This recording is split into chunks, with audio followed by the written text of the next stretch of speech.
Meu Deus, não fazem isso. Ponto.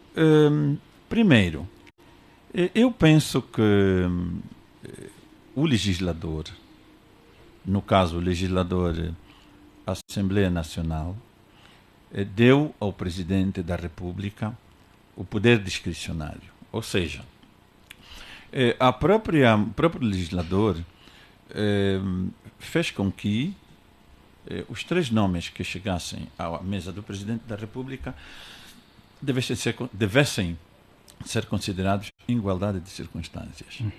E que o Presidente, em função do seu programa político, programa esse que é sufragado nas urnas, razão pela qual é ele o Presidente da República, possa escolher discricionariamente um entre três.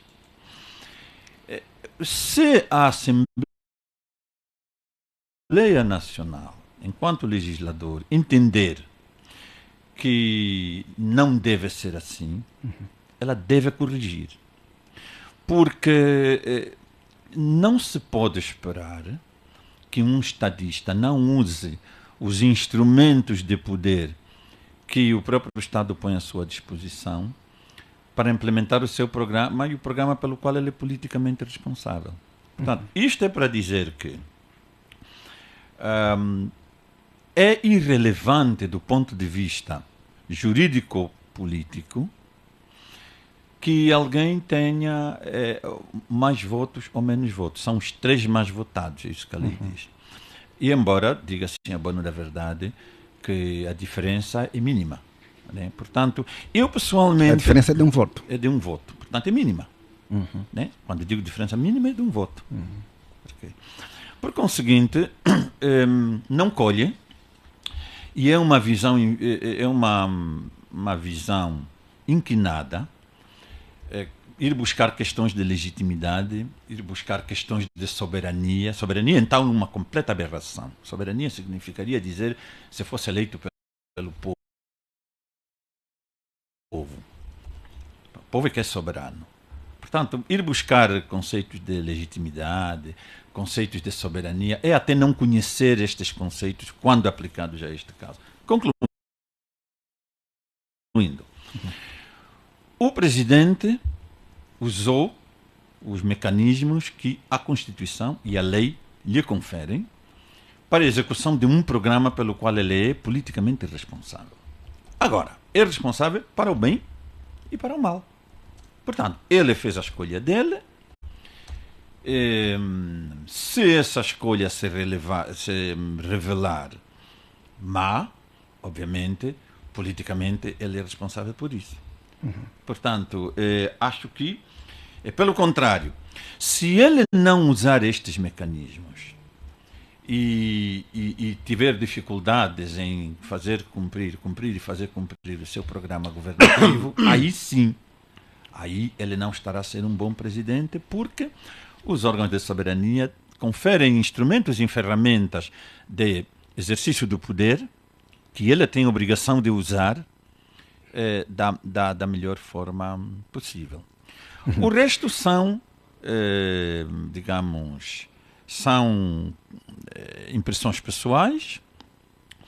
Uns podem achar que sim, outros que outros. A nomeação de juízes pelo Presidente da República, deixa-me dizer isso, é polêmica. Em todo o mundo. Mesmo quando o Presidente dos Estados Unidos escolhe juízes do Tribunal Supremo, há sempre polêmica, porque o democrata tem tendência a escolher o juiz com perfil, já o republicano tem tendência, então cria-se sempre aquela polêmica. Essa polêmica é salutar, é um sinal de democracia viva. Agora, o resto é mesmo responsabilidade política de quem escolhe para o bem e para o mal.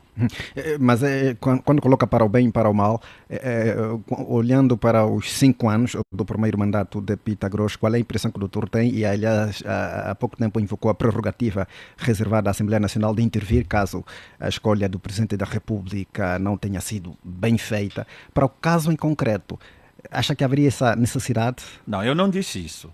Eu disse que o legislador Assembleia Nacional, seja digamos, na condição de legislador constituinte, seja na condição de legislador ordinário, acho que é assim que se diz, ele determinou que o presidente receba os 3 nomes em igualdade de circunstâncias. Okay.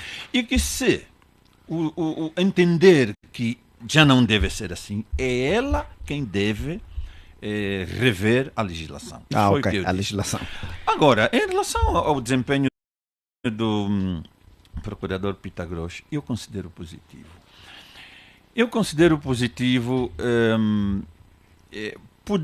Uns poderão dizer que poderia ir mais à frente, outros menos à frente, mas eu, quando olho para o país de 2017, aquilo que era a luta contra a corrupção, aquilo que era... até 2017, nós nunca tínhamos ouvido dizer que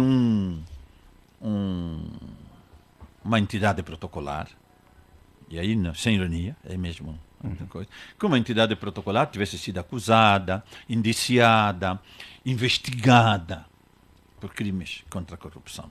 Okay. E isto começou a acontecer e acontece é a regra, já não é tanta exceção, é a regra. A partir de 2017. Para mim, só isto já é um passo muito importante. Quer dizer, caminhamos muito neste processo da luta contra a impunidade. Agora, um ou outro poderão dizer que poderia fazer mais, poderia fazer menos. Mais uma vez, eu remeto isso para as impressões pessoais. Uns poderão dizer uma coisa, outros poderão dizer outras, mas eu, quando analiso objetivamente, em função de onde estávamos e onde estamos em relação à luta contra a corrupção e a impunidade, creio que está aos olhos de todos que a Procuradoria-Geral da República fez muito trabalho e, principalmente, já conseguiu fazer com que os detentores de cargos públicos saibam que podem ser indiciados, investigados, julgados e condenados por crimes de corrupção, o que até 2017 não acontecia. Está certo. Dr. Quilombo, vamos fechar este assunto, mas eu gostaria que olhasse para o facto de, embora a Constituição da República atribua ao Presidente da República essa prerrogativa de nomear para o cargo de Procurador-Geral da República um dos 3 mais votados, é necessário que ele se baseie de um pressuposto para escolher um dos 3. Em que pressuposto do Presidente da República terá se baseado para escolher o segundo mais votado? Lógico que do ponto de vista da Constituição isso é indiscutível, mas que razões terá tido o Presidente João Lourenço para nomear o segundo mais votado? Por isso, no âmbito da confiança política, escolher aquele que ele entender entre os 3 melhor interpretar, portanto, a estratégia por ele apresentada.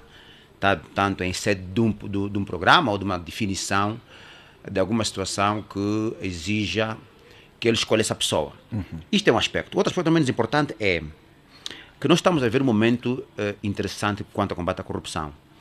E ter em 3 momentos sequenciais a escolha pelo Presidente da República de figuras que depois são suspeitas de idoneidade moral, de envolvimento nesta ou aquela situação que põe em causa o exercício pelos quais eles estão a ser nomeados ou indicados para o efeito, fica difícil estabelecer um clima de confiança que é fundamental para um Estado que se quer democrático e de direito, por um lado.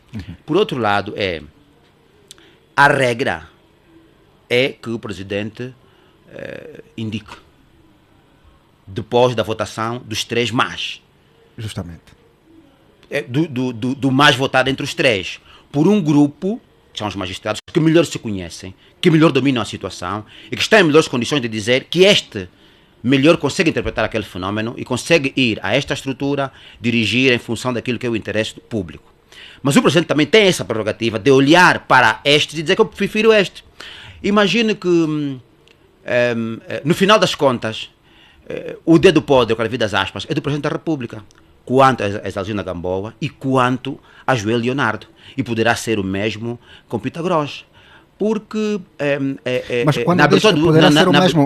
Permita-me, na abertura do ano judiciário, em 2020, creio, o bastonário dos advogados fez uma apresentação interessante dos 2.600 processos de crimes financeiros e econômicos. 300 estavam em processamento, 26 avançaram para julgar.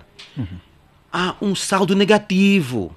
Se há um saldo negativo, a recondução pode e deve, em sede da análise de avaliação de qualquer pessoa, mesmo leiga, exigir explicações. Que o presidente reconduz uma figura que, do ponto de vista do sucesso de um programa específico que é o combate à corrupção, que João Lourenço traz com toda a coragem, e isso precisa de ser dito, com toda a coragem, em 2017, ele trouxe e colocou-se na agenda, ao contrário de ser o MPLA, como muitos se diz, foi o João Lourenço que trouxe esse assunto, e depois vimos que, se fizermos a comparação, como foi feita pelo Dr. Celso com os Estados Unidos da América, é realmente polêmica, mas há uma grande diferença com os Estados Unidos da América, que eles têm outros institutos democráticos capazes de fiscalizar, exercer pressão jurídica e política e facilitar o processo, a transparência sobretudo. Por outro lado, nós temos a questão de os insucessos que são hoje visíveis no processo, tanto para a magistratura, tanto para o Tribunal de Contas, que foi tão grave, quanto para Joel Leonardo. Quer dizer, vamos ter o Presidente da República a indicar pessoas que depois caem numa situação de descrédito e estão a gerir um processo extremamente sensível. Essa que é a questão. E ali chama-se a legitimidade. Mas essa questão em relação a Pita Gross, o doutor tem apenas receios ou tem evidências que podem, por exemplo, colocar em causa a imagem do Presidente da República que o reconduziu? Sim, tenho receios, por um lado.